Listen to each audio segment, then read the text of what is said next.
You're listening to WTIM, your information station. It's time now for your expanded local news. On Tuesday evening, the Taylorville CUSD No. 3 Board of Education sat down for their regular monthly meeting for May at the Board of Education office. The school board heard public comments, including statements from Adam Vokes and 4 FFA teachers on another strong showing from their chapter. Additionally, 6 retiring teachers were present and honored for their years of service, with more than 10 total faculty leaving the district. Board members quickly approved the consent agenda and heard presentations on an amended budget and TJHS handbook, moving to new business after that. Adam Vokes spoke to the board following the Tommy Awards show held this last Saturday. Vokes wanted to highlight the efforts of 17 total students and talked the importance of the awards themselves. Adam Vokes, 59 Lake Vista Drive. I just wanted to take a moment and brag about a group of students in our district. Saturday we held the 4th annual Tommy Awards. We have a group of 17 committee members that started meeting in late October, early November. They probably met 20 times. I think if I calculate right, there's probably 1,000 hours of student time into this award show that went on. They were meeting on late on Thursday and then again on Friday, and a long day on Saturday. Of those 17 members, 5 of those were seniors, 4 juniors, 5 sophomores, and 3 of them were freshmen, which I was really happy to see. There's probably two reasons that I thought the Tommy Awards was something that the Taylorville School District should do. I think the first one's pretty obvious, that we want to recognize some of the great achievements of people in and around our school district. But I think the second one, maybe we don't realize, but putting on an award show like this by anyone for anyone who was there, it's a big award show. It's a massive undertaking. A motion regarding Taylorville High School seniors that are eligible to graduate was also approved. Seniors that qualify will get to walk the stage on May 16th and will be recognized for all of their achievements. All right, next in your packet, you have the list of graduates or a list of seniors tentatively eligible to graduate. So I'd like a motion for consideration and approval of the list of seniors that meet the requirements for graduation. May I have a motion? I'll make that motion. Mrs. Belcher, may I have a second? I'll second. Mrs. Belcher, and roll call when you're ready, please. Mrs. Belcher? Yes. Mrs. Bowsher? Yes. Mr. Finks? Yes. Mrs. Mickey? Yes. Mrs. Wemple? Yes. Dr. Miser? Yes. Mrs. Chandler? Yes. Motion carries 7-0. When discussing approving a $15 million bond for the purpose of improving or repairing school buildings and facilities, questions arose around the wording of the resolution. The item has been tabled for now and will be discussed again in June.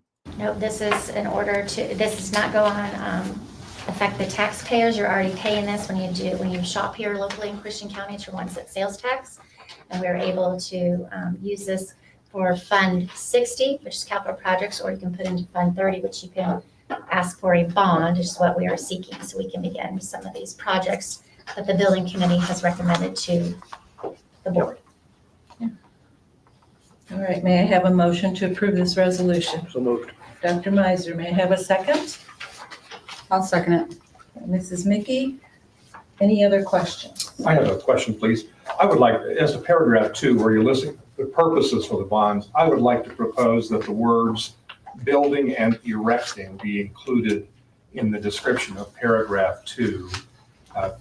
Just to be clear that it's not limited to simply altering or improving existing facilities, but that it can be used to build and erect new.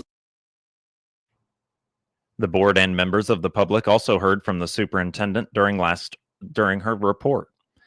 Briley is thankful for all of the hard work from faculty and staff in the last year and looks forward to a restful summer. Just a reminder, June 2nd at 5 o'clock, we have interviews for our architect firms. We have 6 who are getting ready to submit applications. The strategic plan update. We are excited to announce the expansion of dual credit opportunities through FFA. Mr. Hutchison and the FFA staff members have been working diligently on that. That seems like an easy process, but we are learning along the way all the time. Project Lead the Way is ready to go, starting with pre-K through 5th grade. And then just you get ready to approve in June, just the improvements for the alternative revenue bonds, so we can get going on some projects that we've discussed throughout the year. We have school maintenance project grant going on at the junior high this year, or this summer, for the plumbing, and then our professional development. I hope to get that calendar out soon. I'm still working with the ROE. Also approved by the board was their final 24-25 school calendar, a contract with Christian County CEO, approved Gig Energy as their new provider, and the dissolving of the co-curricular and public relations committees. The next TCUSD number 3 Board of Education meeting is slated for Tuesday, June 10th.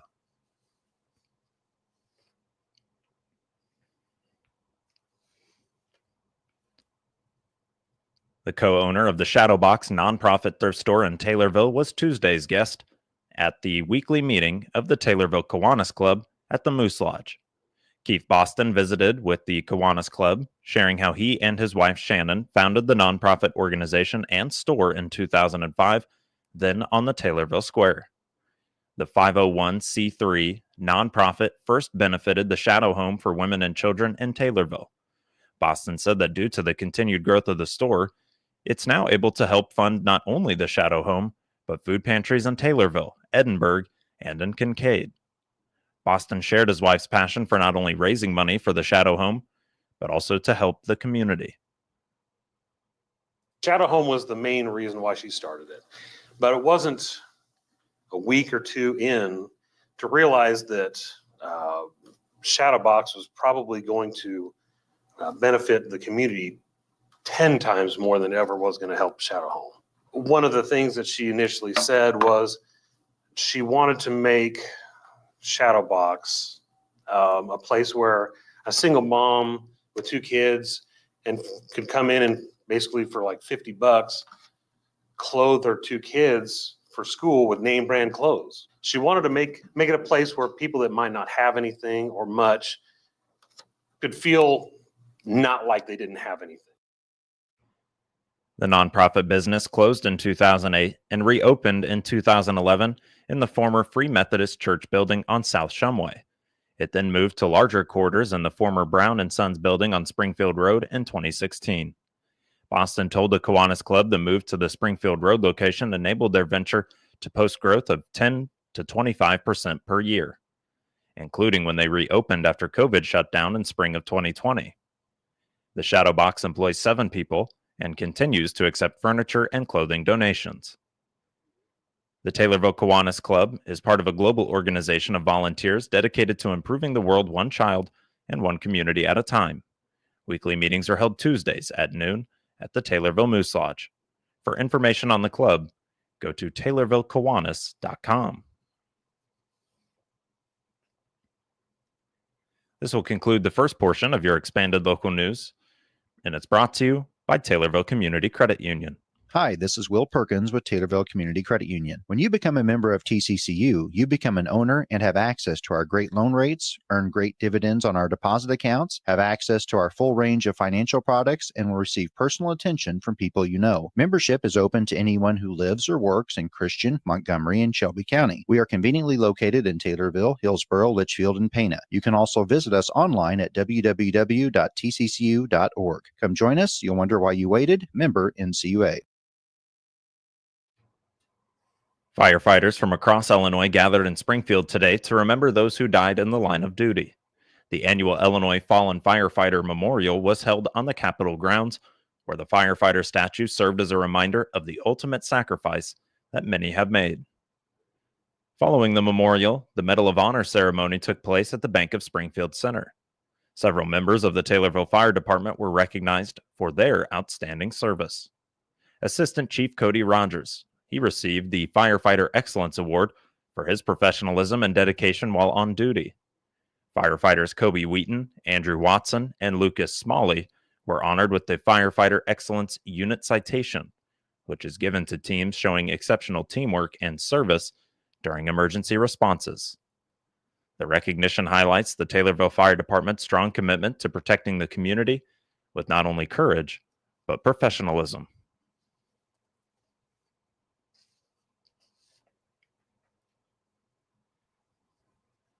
New to Nokomis is Newcomis.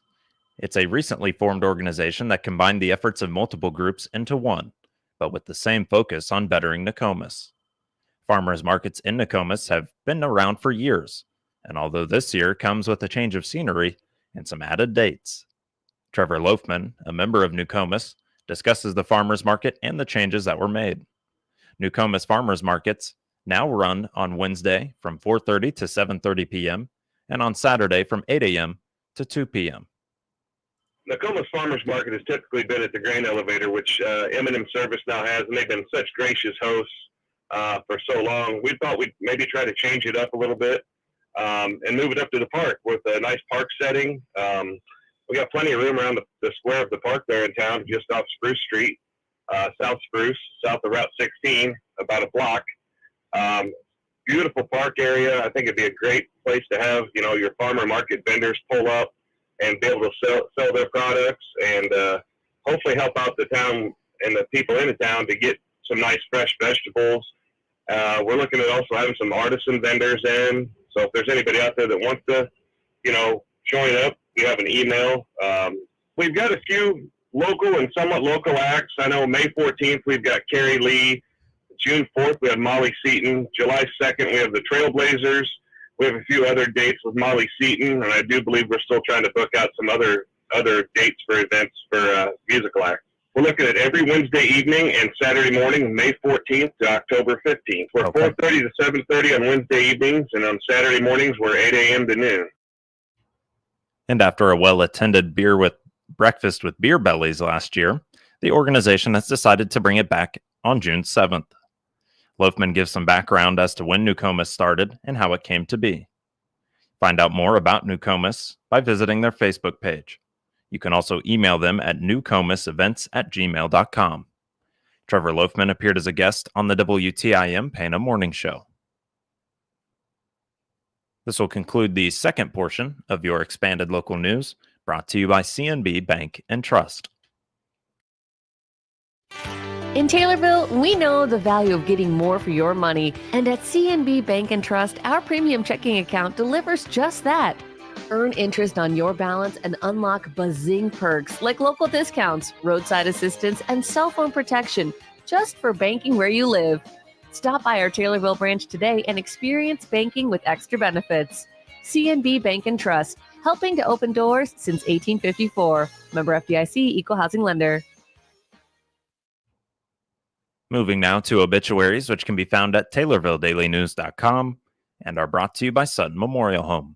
When it comes to organizing your life, Sutton Memorial Home in Taylorville has some words of advice. Consider pre-planning your funeral. The death of a loved one can be a traumatic event in people's lives, and you can spare your family the burden of planning a funeral when they are grieving. Sutton Memorial Home knows that establishing a pre-arrangement assures that important decisions and your personal selection are made in advance and spares your family an additional burden at their time of loss. Sutton Memorial Home in Taylorville. Caring is what they do best. 18-year-old Alex E. Kidd of Taylorville died on May 5th. Visitation is May 14th from 3 p.m. to 5 p.m. at McClure Funeral Home in Taylorville. Funeral service will be May 14th at 5 p.m. at McClure Funeral Home in Taylorville. Funeral arrangements are being handled by McClure Funeral Home and Cremation Services in Taylorville. 60-year-old Janice K. Kettlecamp of Taylorville died on May 5th. Funeral service will be May 17th at 11 a.m. at First United Methodist Church in Taylorville. Funeral service and arrangements are being handled by McClure Funeral Home and Cremation Services in Taylorville. And 75-year-old John Frank Sullivan of Huntington Beach, California, formerly of Nokomis, died on April 24th. Visitation is May 17th from 11 a.m. to 1 p.m. at Perfetti and Asali Funeral Home in Morrisonville. Funeral service will be May 17th at 1 p.m. at Perfetti and Asali Funeral Home in Morrisonville. Interment with military honors will be at Morrisonville Cemetery. Funeral arrangements are being handled by Perfetti and Asali Funeral Home in Morrisonville. Get details on these and other local news stories at TaylorvilleDailyNews.com or on WTIM. WTIM is your only local news radio. This is Blaine Cornwell from Prairie State